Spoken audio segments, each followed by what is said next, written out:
Tuh, ketaatan takwa kepada Allah gitu.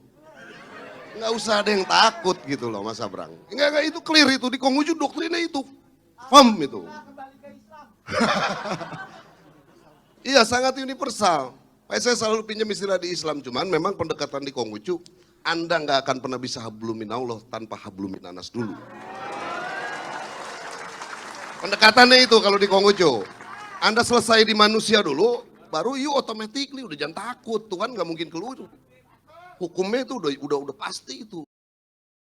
Stigma itu nggak fair menurut gua. Gua setuju tuh. Iya. Abang pasti setuju lah. Saya kalau dari garis nenek buyut, saya keturunan Nabi juga, Bib. Kalau saya harus paksa itu dikit, karena dari ya tapi kan ini kan sayanya nanti ini Mas Abrang. Tapi kan kita punya ini. Itu nenek buyut saya itu cucu buyutnya Kisake itu ditarik kalau di kuburan di nisan kami di Ciampea sana, itu larinya ke Sunan Gunung Jati. Itu Bagus Abdullah Mustafa, saya bisa jelasin itu. Baru saya tuh, cuma bedanya kalau dalam tradisi Tionghoa saya bukan marga dari Arab kan. Chris, lo kapan beloknya jadi kalau gitu? Nggak belok, inilah gua Konghucu Indonesia bang. Oh. Yang nggak dibuat-buat terjadi itu secara natural. Ini yang kadang-kadang teman-teman membuat stigma itu nggak fair menurut gua. Gua setuju tuh. Iya. Abang pasti setuju lah. Tapi kalau saya kan pribadi saya nih ya, saya tuh kan relasi Islam Konghucunya kuat karena nenek buyut saya tuh Muslim. Ya saya tuh biasa tuh, saya kan garis Sunda itu kalau nyugu sembahyang sedekah 4 penjuru 5 pancer itu kayak gitu Pak, pakai tuh kita terus muludan segala macam kita masih pakai tuh ritual itu karena nenek buyut saya Nyai Syariah. Saya kalau dari garis nenek buyut saya keturunan Nabi juga Bib. Kalau saya harus paksa itu dikit karena dari kita itu cuma nggak ketemu di sunat sama makan babi aja bos. Kalau secara hakikat saya sangat kompatibel dengan Islam tuh. Tapi Bang Ristan, kalau Feng Shui itu gimana? Ya kan Feng Shui itu rujukannya kan dari The Book of Change, kitab I Ching tuh yang bahas tentang perubahan itu. Di kesimpulan terakhir di kitab I Ching itu bunyinya begini, selama kekuatan batin Anda lebih unggul dari apapun, maka keberuntungan tidak akan pernah meninggalkan Anda tuh. Iya kan, makanya saya bilang tadi kompatibel. Jadi Feng Shui, Hong Shui itu dicipuain aja sama ahli Feng Shui yang aku. Buat orang yang tidak percaya diri berarti? Ya orang yang gak percaya diri. Kalau di Konghucu tuh buji bugi siang telimli tuh, jangan takut, jangan bimbang, Tien besertamu tuh. Itu pasti hoki loh.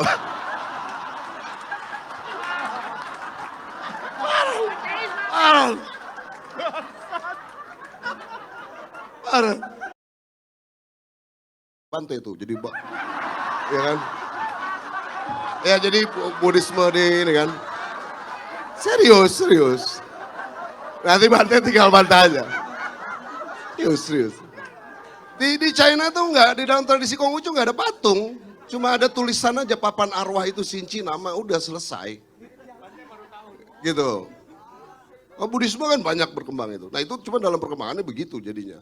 Kuan Im itu jadi cewek di Tiongkok itu. Padahal Avalokiteshvara itu cowok, itu maskulin itu, Bante. Iya kan? Iya, tapi di Tiongkok, Cina ini kan memang sangat pragmatis. Ini barang kalau cuan, dia rubah itu barang. Itu, orang Tiongkok itu begitu tuh. Pokoknya harus cuan, kalau buat cuan dia nggak mau. Kalau nggak untung dia nggak mau, gitu. Ya jadi, yang tadi balik lagi kepada yang santri dan abangan. Nah, cuman yang paling banyak yang akhirnya mengklaim dirinya jadi Chinese folk religion tuh. Nah, dia yang sembahyang segala macam tuh. Yang menyembah apapun itu tadi segala macam gitu. Nah, kalau yang Konghucu sebenarnya dia sangat kompatibel kalau kita mau gabungkan dengan Islam. Kita itu cuma nggak ketemu di sunat sama makan babi aja, bos. Kalau secara hakikat saya sangat kompatibel dengan Islam tuh. Tapi Bang Ristan, kalau Feng Shui itu gimana? Ya kan Konghucu berdoa pertama di paling depan, nggak ada gambar, nggak ada citra, nggak ada icon, nggak ada, itu kosong langit itu. Itu pertama, baru di dalamnya ada Kuan Kong, dewa-dewa segala macam, itu karena pengaruh agamanya Bante itu. Jadi ya kan? Ya jadi Buddhisme ini kan. Serius. Nanti Bante tinggal bantah aja. Serius. Di China tuh enggak, di dalam tradisi Konghucu enggak ada patung. Cuma ada tulisan aja papan arwah itu Sinci nama udah selesai. Gitu. Oh, Buddhisme kan banyak berkembang itu. Nah itu cuma dalam perkembangannya begitu jadinya. Kuan Im itu jadi cewek di Tiongkok itu. Padahal Avulikistefara itu cowok itu. Biru Bianco Celeste itu, Lazio tuh. Ya, ya. Gue jadi lupa tuh. Iya. Kalau di kita, bahasanya di kitabnya kan begini. Tiada tempat meminta doa kecuali kepada Tuhan tuh. Teman-teman Konghucu juga dituduh menyembah berhala. Gila apa? Itu salah besar itu. Ornamen ke kelenteng. Teman-teman Konghucu berdoa pertama di paling depan, nggak ada gambar, nggak ada citra, nggak ada icon, nggak ada, itu kosong langit itu. Itu pertama. Baru di dalamnya ada Kuan Kong, dewa-dewa segala macam itu karena pengaruh agamanya Bante itu. Jadi, ya kan? Ya jadi Buddhisme di ini kan. Serius, serius. Ya, it's gitu. Jadi Tuhan tuh begitu. Jadi itu tergantung pada kita sendiri. Makanya tadi ketika saya bilang kita harus kayak kunang-kunang. Kunang-kunang tuh kalau kita perhatiin tuh Mbak, dia pas mau mati sekarat aja, itu kan hidupnya nggak lama tuh. Tapi tetap dia kedip tuh. Effortnya tetap begitu tuh. Nah, dia yang bisa meng-self cultivation dirinya, bahasanya Konghucu gini, baru dia bisa berada di kanan kiri Tuhan tuh. Entah itu dalam keadaan mati ataupun tidak. Saya nggak bisa lukiskan memang karena saya belum pernah mati kan. Itu problem itu. Tapi kira-kira kita mau coba ke situ tuh. Itu sih saya yang bisa respon kalau yang Mbak Pipit. Terus yang minta suwok tadi ada nggak tradisi? di Konghucu. Jadi di Konghucu tuh kita kalau pinjam istilahnya GERD itu Mas Abrang. Ada yang Konghucu tradisional, ada yang Konghucu santri, ada yang Konghucu abangan. Ya kalau saya pinjam analogi supaya gampang nih, tadi bahasa ya Mas yang kognitif itu tadi, ya kan. Konghucu tuh yang abangan, dia batu aja kalau keluar besok nomor togel, dia sembayangin tuh. Iya, ini fakta di lapangan. Tapi kalau yang santri, yang kayak saya, ya kan papa saya tuh kiainya Konghucu tuh kalau saya mau pinjam istilahnya itu. Saya ini Gus sebenarnya. Kalau pinjam istilah itu serius. Darah saya itu birunya biru Bianco Celeste itu, Lazio tuh. Ya, ya. Gue jadi lupa tuh. Iya. Kalau di kita, bahasanya di kitabnya kan begini. Tiada tempat meminta doa kecuali kepada Tuhan tuh. Teman-teman Konghucu juga dituduh. Dia pas mau mati sekarat aja, itu kan hidupnya nggak lama tuh. Memang bahwa apapun itu kalau dalam bahasa ini Qi itu energi positif itu yang akhirnya misalnya bisa tampak jadi cahaya atau getaran atau apapun itu yang positif kira-kira itu memang harus dibangun oleh diri sendiri kita gitu loh. Nur ya. Mbak Nur.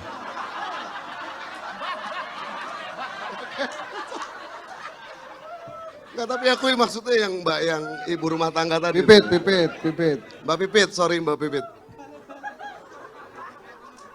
Karena saya dulu punya teman SD namanya Nur Rohma itu, secantik Mbak Pipit itu, jadi saya ingat Nur. Gitu.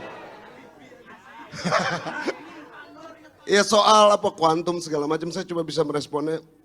Kalau dalam tradisi Konghucu itu yang disebut menggembilangkan kebajikan yang bercahaya itu diksinya begitu kalau di Konghucu itu. Ya itu harus kita apa yang disebut dengan apa? Membina diri bahasa ininya. Bukan membinasakan Bante. Jadi self cultivation tuh. Jadi iya memang bahwa apapun itu kalau dalam bahasa ini Qi itu energi positif itu yang akhirnya misalnya bisa tampak jadi cahaya atau getaran atau apapun itu yang positif kira-kira. Itu memang harus dibangun oleh diri sendiri kita. Oke Nur. Terima kasih. Assalamualaikum warahmatullahi wabarakatuh. Terima kasih Bang Isa. Ini baru satu yang merespon Tapi semua sudah bercahaya. Lupa dengan hutang-hutangnya. Kita lanjutkan. Ada 6 pertanyaan tadi Bang Kris. Mereka dulu aja. Oh, Kita kesimpulan aja. siap. Lagi mikir dulu jawabannya ya? Siap. Boleh, boleh. Bang Kris silahkan direspon 6-6-nya, Mbak Pipit, Dimas, Ali segala macam. Kira-kira yang inget dulu yang mana atau nanti saya ingetin lagi. Ya. Fisika kuantum, ada di persimpangan jalan tadi, ada mimpi didatangi tokoh, ternyata minta suuk, moderasi beragama, ikut kursus nggak ada gunanya, malah nemunya di KC, padahal nanya aja nggak bisa.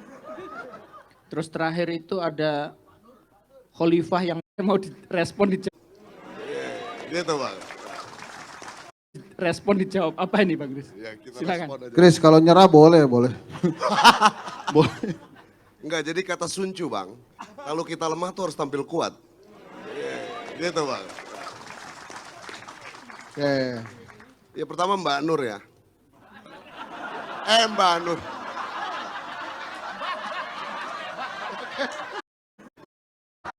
Mana ini kameranya? Berguna buat masyarakat lah. Berguna buat kita semua sehingga kita bisa menempuh perjalanan dengan cahaya. Itu ada lagunya tuh, zaman dulu, Tommy J. Pisa. Seakan ku berjalan di balik awan kelabu, yang ada hanya hitam, yang ada hanya kelam, aku melangkah.